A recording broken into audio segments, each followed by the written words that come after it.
Fish fry dum biryani. Fish biryani కోసము fish పీసెస్ని పల్చగా కాకుండా కొంచెం లావుగా ఉండేటట్లు కట్ చేయించుకోవాలి. ఈ పీసెస్ని ఉప్పు నిమ్మరసం వేసిన నీళ్ళల్లో కడిగి పీసెస్ను పక్కకు తీసుకోవాలి.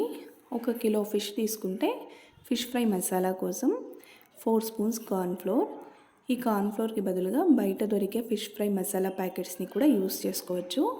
1/2 స్పూన్ సాల్ట్, 1.5 స్పూన్ కారం, కొంచెం పసుపు, 3 స్పూన్స్ అల్లం వెల్లుల్లి పేస్ట్, 1/2 లెమన్ జ్యూస్, కొన్ని నీళ్లు వేసుకొని మసాలా పలుచగా కాకుండా కొంచెం గట్టిగా ఉండేటట్లు కలుపుకోవాలి. ఈ మసాలాను పీసెస్ అంతటికి బాగా పట్టించి 3 అవర్స్ మ్యారినేట్ కోసం పెట్టుకోవాలి. మ్యారినేట్ ఎంతసేపు అయితే పీస్ అంత టేస్ట్గా ఉంటుంది. రైస్ కోసం 1 కిలో బాస్మతి రైస్ తీసుకున్నాను. ఈ రైస్ను కడిగి నానడానికి నీళ్లు పోసుకొని రైస్ను పక్కన పెట్టుకోవాలి. ఇప్పుడు ఫిష్ ఫ్రై కోసము ప్యాన్లో ఆయిల్ వేసుకొని ఆయిల్ బాగా కాగిన తర్వాత పీసెస్ ఒకదానికొకటి అంటుకోకుండా వేసుకొని 5 మినిట్స్ తర్వాత టర్న్ చేసుకోవాలి. పీస్ కొంచెం గట్టిగా అయ్యేంతవరకు ఫ్రై చేసుకోవాలి. పీస్ కొంచెం గట్టిగా అయిన తర్వాత పీసెస్ అంతటిని పక్కకు తీసుకోవాలి. ఇలా అన్ని పీసెస్ను ఫ్రై చేసుకొని పక్కన పెట్టుకోవాలి. కర్రీ కోసము 4 ఉల్లిపాయలు, 8 టమోటా, 6 పచ్చిమిర్చి కట్ చేసుకోవాలి. టమోటా పేస్ట్ చేసి పెట్టుకోవాలి. ఇప్పుడు ఒక బౌల్లో 100 to 150 ml దాకా ఆయిల్ తీసుకోవాలి. మనం ఫిష్ ఫ్రైకి యూస్ చేసాం కదా, అదే ఆయిల్ని ఇక్కడ కర్రీ కోసం యూస్ చేసుకోవాలి. ఆయిల్ బాగా కాగిన తర్వాత కట్ చేసుకున్న ఉల్లిపాయల్ని వేసి బ్రౌన్ కలర్లో వచ్చేంత వరకు ఫ్రై చేయాలి.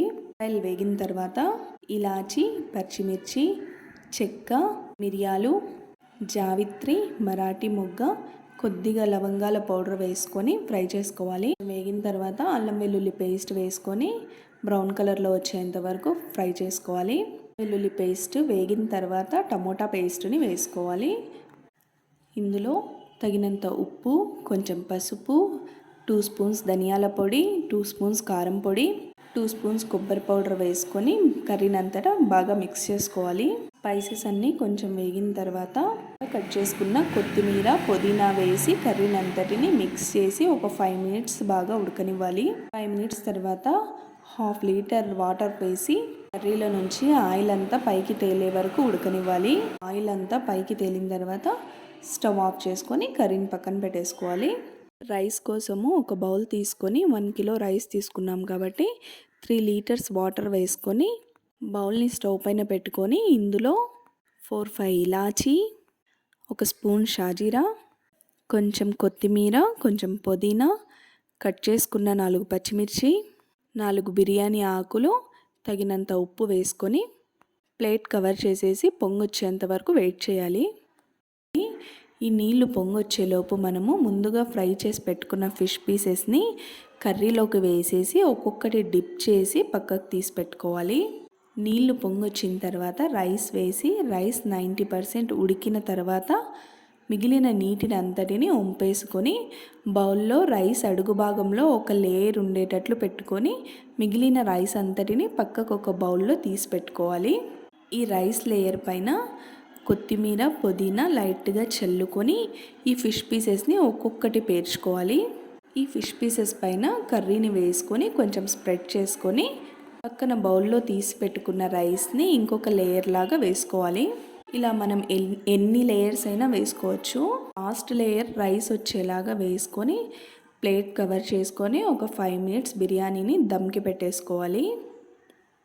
బిర్యానీ దమ్కి పెట్టేటప్పుడు గ్యాస్ లో ఫ్లేమ్లో ఉండేటట్టు చూసుకోవాలి. ఒక 5 మినిట్స్ తర్వాత మనం ప్లేట్ తీసి చూస్తే లైట్గా పొగలు వస్తూ ఉంటే మనం స్టవ్ ఆఫ్ చేసుకోవచ్చు. లేదంటే ఇంకొద్దిసేపు అలానే పెట్టేసుకోండి. అంతే అండి, fish fry dum biryani ready అయిపోయింది. ఈ బిర్యానీని సర్వ్ చేసుకునేటప్పుడు చాలా జాగ్రత్తగా తీసుకోవాలి. మనము ఫస్ట్ లేయర్లో ఉన్న రైస్ని అంతటిని కొంచెం పక్కకు జరిపేసి పీసెస్ని తీసుకొని ఆ తర్వాత రైస్ ప్లేట్లోకి తీసుకోవాలి. లేదంటే పీసెస్ విరిగిపోతాయి. ఇలా బిర్యానీని జాగ్రత్తగా సర్వ్ చేసుకొని టమోటా కారం, లెమన్ వేసుకున్న ఆనియన్తో తింటే కాంబినేషన్ చాలా బాగుంటుందండి. Fish fry dum biryani process కొంచెం లెంతీగా అనిపించినా తినేటప్పుడు టేస్ట్ చాలా బాగుంటుంది. ఒకసారి ట్రై చేయండి.